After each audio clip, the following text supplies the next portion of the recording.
Good morning, students. So today our first topic we are going to start our class 10 physics. Chapter number 1 is heat and temperature, which is in your textbooks in lesson number 3. So in physics it is lesson number 1, heat and temperature. So the heat and temperature, how we differentiate heat and temperature.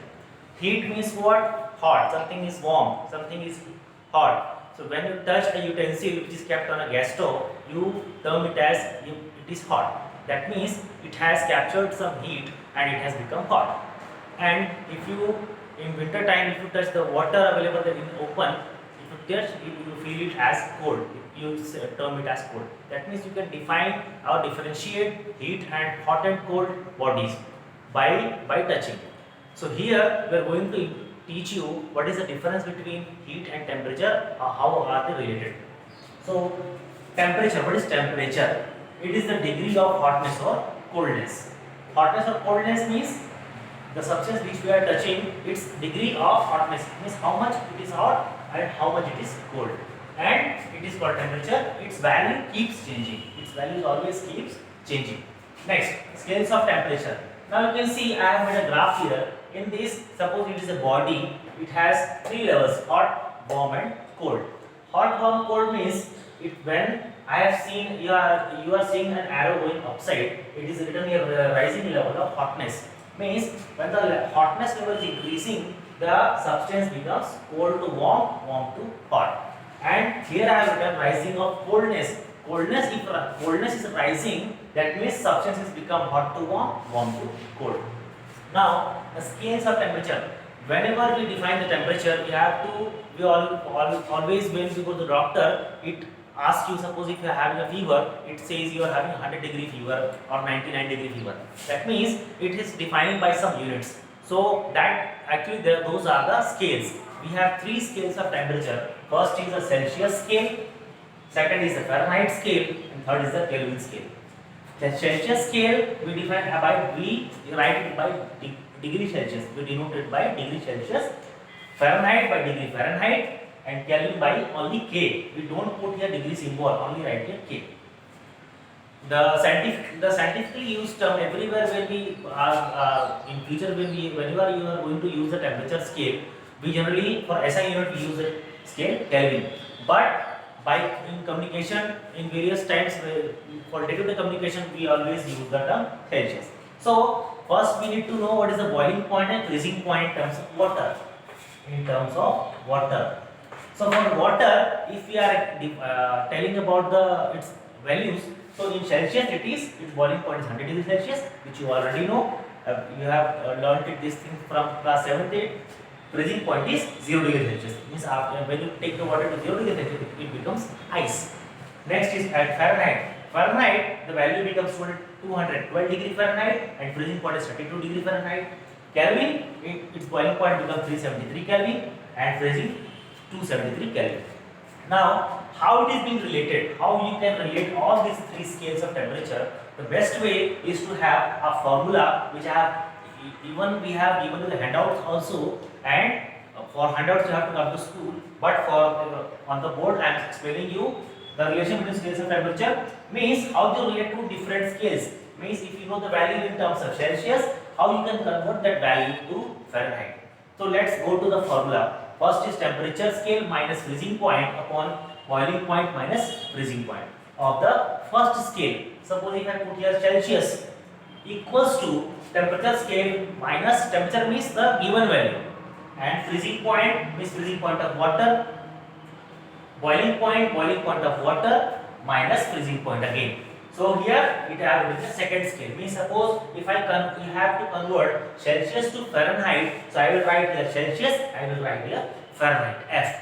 That means here we put the value in terms of Celsius in temperature scale, and here we put the value in terms of Fahrenheit. So I have written here on the top, again you can see the same thing I have explained here. So C denotes Celsius minus 0. As I have already told you, 0 degree Celsius is the freezing point of water. C minus 0 by 100 minus 0 equals to F minus 32 by 212 minus 32 equals to, again in Kelvin when you convert, K minus 273 equals to 373 minus 273.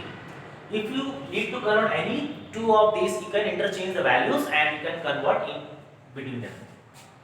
So these are all the, if you have any doubt regarding this up to this content, you can give any suggestion in the comment box, or you can inform us by in the WhatsApp group. Now next, our content is actually what we have to study here: heat. Temperature we have understood, we have cleared its basics. Now we go on to heat. What is heat? It is a form of energy. It is a form of energy, means energy we have taken somewhere or we are giving somewhere. If you are taking energy, it is saying that absorbing of heat, and if you are giving the energy, we term it as a release of heat.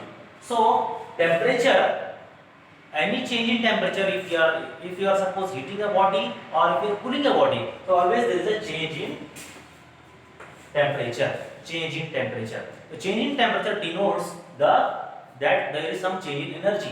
So that change in energy is denoted by heat. Heat is always in the form of change. Again, we have to understand this thing that whenever if we are increasing the temperature, heat increases or degree of hotness increases. If you are decreasing the temperature, degree of coldness increases. Coldness increase means hotness decrease. Both are vice versa. Both things are very same. If I say the coldness increases or hotness decreases, both are having same meaning. So now units of heat. First in SI. As I have already told you in the previous classes, it is standards of international units, which is accepted worldwide everywhere. So SI unit of heat is joule, denoted by capital J, and in CGS, which we are using, generally we use it somewhere else, its heat is calorie. Where if you go to the doctor, if you have some weakness problem, he tells you that you have to generate this much amount of calorie, आपको इतना calorie you need to take. So that calorie is just an energy. So in CGS, if you convert 1 calorie equals to 4.18 joule, and is a basic conversion.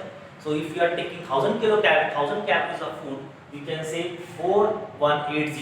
Suppose if you are having 1000 calorie of food, if you need to take, so we have, it is giving you how much energy? 4180 joule. Now heat, its basics are clear. Now you go on to transfer of heat. Transfer of heat means it is done by three basic ways. First is conduction, second is convection, third is radiation. Conduction, convection, radiation. Three basic ways of transfer of heat. So heat transfer takes place in conduction. Whenever we define conduction, we use it for solids. All the solid substance, they transfer heat by conduction. That means heat transfer takes place without the movement of molecules. We know that every solid substance, the molecules are arranged in very particular order. They do not move here and there. Inside the molecule, suppose you take an iron piece, inside the iron piece there are so many molecules present. That molecules, they do not randomly move here from here and there. They stay at their places. So they transfer heat by touching, actual touching of the molecules. So molecules do not move from here and there. So heat transfer takes place without the actual movement of molecules. It takes place in solids. Now just opposite of this is convection. In convection, the heat transfer takes place with the movement of molecules. Means when you boil a water, after when the boiling starts, you can see some bubbles are coming on the top surface. This shows that when the bottom surface heats up, it gives energy to the molecules and it shifts its position from one by one it comes to the top layer, and when it comes to the very top surface, it comes in the form of bubble. So in liquids and gases, you can see this property of transfer of heat by convection. And third is radiation. Radiation is very common, generally everywhere. The radiation is available in the earth also, outside earth, in space, everywhere. It takes place even in vacuum. So generally we term it as vacuum. It requires no medium, nothing. It doesn't require any medium.